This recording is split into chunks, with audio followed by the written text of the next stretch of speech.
नमस्कार दोस्तों, मैं हूं रविंद्र पारिक और आप देख रहे हैं हमारा यूट्यूब चैनल।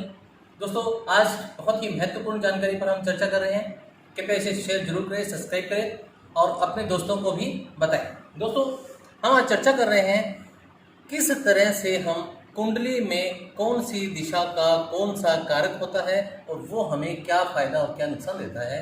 इसी तरीके से यदि ये भाव इस तरह से हमें फायदा नुकसान देते हैं तो कौन सी जगह हमारी भूमि पे हमारे को वो नुकसान देने वाले कारक बनते हैं, जिस पर हम परिवर्तन करने वाली चीज़ों को बदलाव करके एकदम से लाभ ले सकते हैं।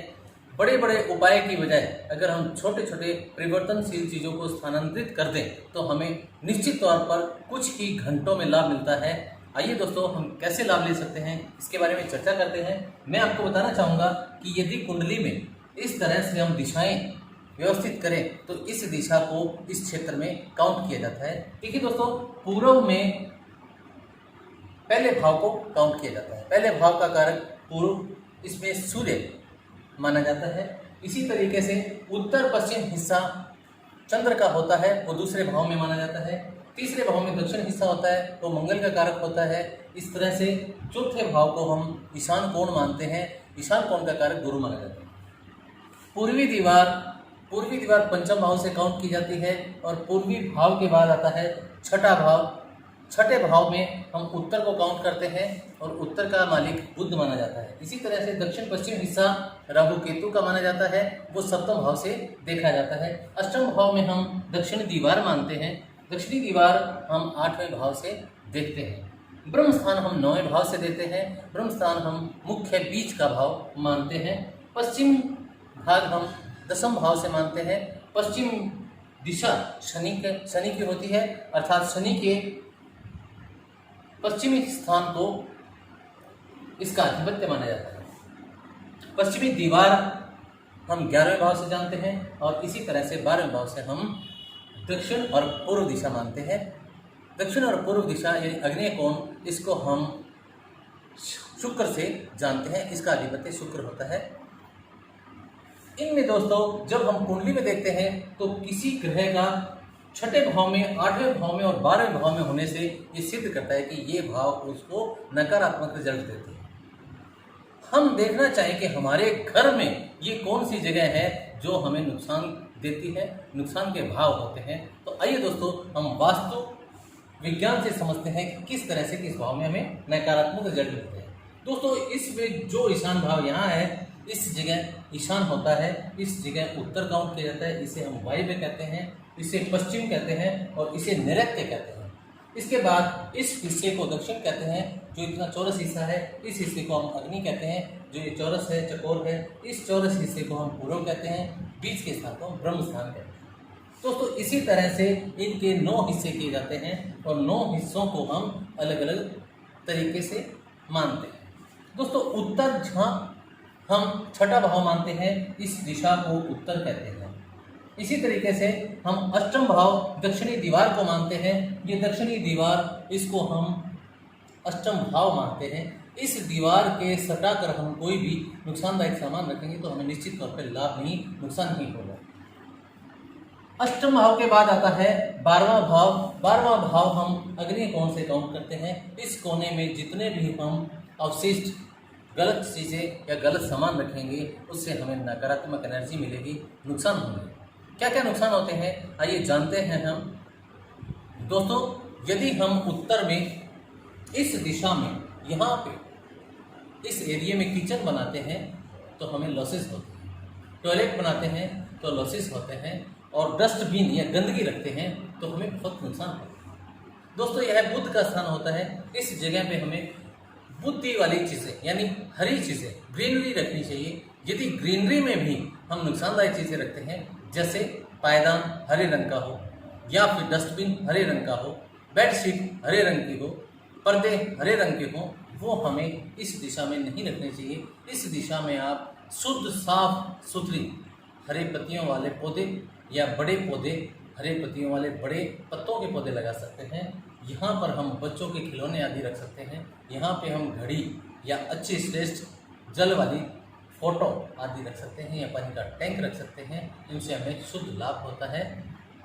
ये यदि यहाँ पे दूषित हों तो हमें नुकसान होते हैं, दूषित चीज़ों को हटाने से हमें लाभ होता है। दोस्तों हम हटाने वाली चीज़ें वे हटा सकते हैं, टूटे फूटे खिलौने हटा सकते हैं, घड़ी बंद हो वो हटा सकते हैं। यदि हमें और हटाना हो तो हम कुछ गले सड़े पौधे हों, ऐसे डस्टबिन जो हरे रंग के हों, ऐसी चीज़ें जो पायदान आदि हों या फिर जूते चप्पल हों, वो यहाँ से इस दिशा से हटा दें तो हमें निश्चित तौर पे उसी दिन के दूसरे दिन 24 घंटे में रिजल्ट मिलना शुरू हो जाता है और हमें लाभ मिलना शुरू है। ये बुद्धि स्थान कहलाता है। इससे हमारी बुद्धि में जो जो अपसेटिंग रहती है वो बिल्कुल लीन एंड क्लीन होती है दोस्तों, और शुद्ध लाभ की प्राप्ति होती है। इसी तरीके से अष्टम स्थान दक्षिणी दीवार मानते हैं दोस्तों।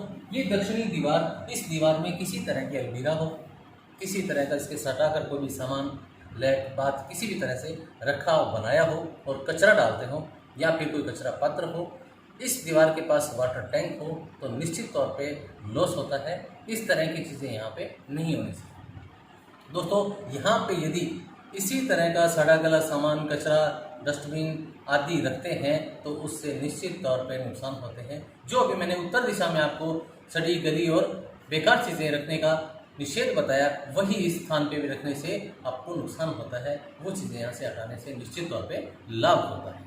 दोस्तों अब बात करते हैं हम दक्षिण पूर्व भाग यानी अग्निकोण की। इस कोने में हम भौतिक सुखों का क्षेत्र मानते हैं दोस्तों। ये जब भी किसी का यहाँ डिस्टर्ब होता है तो वहाँ पे नुकसान होता है दोस्तों। यहाँ पे यदि अग्निकोण में किसी का टॉयलेट हो, बाथरूम हो, इस तरह की शेप हो जहाँ पे गंदगी हो तो यहाँ पे निश्चित तौर पे नुकसान होता है। और नुकसान मोस्टली यहाँ पे स्त्रियों को होता है। ये स्थान स्त्रियों का स्थान होता है। स्त्रियों को किसी प्रकार की टेंशन होना, स्त्रियों से संबंधित कोई नुकसान होना वो होता है। यदि यहाँ पे बड़े स्केल में किसी प्रकार का गंदगी या इस तरह की चीज़ें रखी जाती हैं तो निश्चित तौर पे बड़े स्केल के ही नुकसान होते हैं दोस्तों। यहाँ पे गोल शेप किसी भी प्रकार की रखी जाए, हाफ भरी हो हाफ खाली हो तो उसको केतु माना जाता है, वो भी नुकसान देता है। इसी तरह से यहाँ पे कोई वाटर टैंक हो या फिर कोई ग्रीन प्लांट हो जो टूटे फूटे हो या नुकसानदायक हो या फिर नुकसानदायक चीज़ें, वो हमें यहाँ पे रखने से लॉसेस होते हैं। जैसे ग्रीन चीज़ें जो कि डस्टबिन बना के रख दी गई हो या फिर ग्रीन चीज़ें कर्टन के रूप में लगा दी गई हो या फिर ऐसे खिलौने जो टूट फूट गए हों उनको रखने से निश्चित तौर पे हमें नुकसान होते हैं। हमारी बुद्धि व्यर्थ में चलती है और उससे हमें बहुत सारे नुकसान होते हैं दोस्तों। नुकसान और भी ऐसे होते हैं जो नहीं कहने वाली बात होती है, वो किसी के मुंह पे कह दी जाती है, उसके बाद उसका पश्चाताप होता है। इस तरह के नुकसान जो हमें काउंट भी नहीं कर सकते, ऐसे ऐसे बड़े बड़े नुकसान सहने पड़ते हैं। इस जगह से वो चीज़ें हटाने से निश्चित तौर पे हमें लाभ होते हैं दोस्तों। कौन सी जगहों पे क्या क्या करने से और हमें लाभ मिल सकते हैं इस पर चर्चा करते हैं। यदि ईशान कोण में हम पानी का टैंक बनाएं तो हमें निश्चित तौर पे लाभ होता है। यदि किसी का पूजा या शास्त्रों का स्थान हो, किसी ने अलमीरा बना के यहाँ पे शास्त्र रख दिए हों या फिर पढ़ने वाली पौराणिक किताबें हों जिनमें ज्ञान रखा हो, वो चीज़ें या फिर चंद्र की चीज़ें, चंद्र में जैसे चांदी के कुछ हार या चांदी से संबंधित सामान रखा हो, इस जगह पे यानी ईशान कोण इस कोने में रखने से निश्चित तौर पे उनके घर के लोगों को लाभ होता है। माता से लेकर चावल रखो तो भी शुद्ध लाभ होता है। इससे चंद्र उच्च का काउंट होता है और चंद्र से निश्चित तौर पे धन दौलत और पैसे संबंधी लाभ होता है, तुरंत होता है। ये रिजल्ट सारे 24 घंटे के अंदर अंदर प्राप्त होना शुरू हो जाते हैं। इसी के साथ ईशान कोण के बाद आता है, हम मानते हैं पूर्व दिशा में कौन कौन से लाभ लिए जा सकते हैं दोस्तों। यदि किसी का घर पूर्व की ओर खुलता हो तो यदि पूर्व दिशा की ओर उसका गेट बना लिया जाए तो निश्चित तौर से उसको यश, समृद्धि आदि मिलते हैं। यह स्थान जिसका भी श्रेष्ठ होता है, अच्छा होता है, उसको समृद्धि और उसकी ख्याति चारों ओर फैलती है। इस तरह से शास्त्रों में वर्णन किया गया है दोस्तों। ये सभी स्थानों में यहाँ पे सप्तम भाव राहु केतु का स्थान माना गया है। राहु केतु का स्थान हम देखें तो सप्तम भाव में यदि कोई यानी दक्षिण पश्चिम हिस्सा इस कोने को कहते हैं। इस कोने में यदि कोई आदमी अपने पूरे रूम के अंदर येलो कलर करवा के रखता है तो उसको व्यापार में लॉसेस भुगतने पड़ते हैं, उसके व्यापार में लॉस होते हैं। यहाँ पे धार्मिक ग्रंथ रखने से भी लॉसेस होते हैं, बिजनेस नहीं चलता। इस तरह से बिजनेस में अड़चने आती हैं दोस्तों। यह स्थान बिजनेस को खराब करता है। यदि यहाँ पे यानी इस जगह पे हम येलो कलर की कुछ चीज़ों का प्रयोग करते हैं। तो आइए दोस्तों, हम देखते हैं कुछ और भाव जिनसे हम जानते हैं कि क्या क्या बड़े बड़े लाभ हो सकते हैं। इसके लिए मैं कुछ आपको उदाहरण दूंगा। दोस्तों, ब्रह्म स्थान होता है बीज का स्थान। यदि बीज का स्थान श्रेष्ठ हो, अच्छा हो, तो हमें श्रेष्ठ लाभ होते हैं। बीज का स्थान हमारा खराब हो तो हमें निश्चित तौर पे नुकसान होते हैं। दोस्तों, इससे हम जान सकते हैं कि यदि किसी स्थान पर श्रेष्ठ चीज हो, ब्रह्म स्थान यानी बीज का स्थान, जैसे स्वर्ण मंदिर गुरुद्वारा अमृतसर में जो गुरुद्वारा है उसका स्वर्ण मंदिर बीचों बीच बना हुआ है, वो स्वर्ण मंदिर ब्रह्म स्थान पे है। उस ब्रह्म स्थान को अच्छा करने से चहु और उसका विकास है, प्रगति है, नाम है, यश है। ये ब्रह्म स्थान की कीर्ति है। दोस्तों, इसी तरह से यदि ब्रह्म स्थान में खड्डा कर दिया जाए या फिर पानी निकाला जाए, कुआं बना दिया जाए, तो उससे नुकसान होते हैं। इसका उदाहरण मैं दूंगा जलियांवाला बाग। इस तरह के नुकसान जो बीचों बीच खड्डा होने से होते हैं, जिस तरह से हम इसको कह सकते हैं कि बीचों बीच खड्डे से हमें बड़े बड़े नुकसान झेलने पड़ते हैं, यानी वो देशकालीन नुकसान होते हैं। यदि किसी घर में या बीचों बीच इस एरिया के अंदर किसी भी प्रकार का खड्डा, पानी की टैंक या फिर नीचे बहुत बड़ा अंडरग्राउंड बनाया हो, तो उससे उस मकान मालिक का, उस भूस्वामी का नुकसान होता है। उसकी रीढ़ की हड्डी संबंधी उसको दोष आते हैं, उसका ऑपरेशन होता है।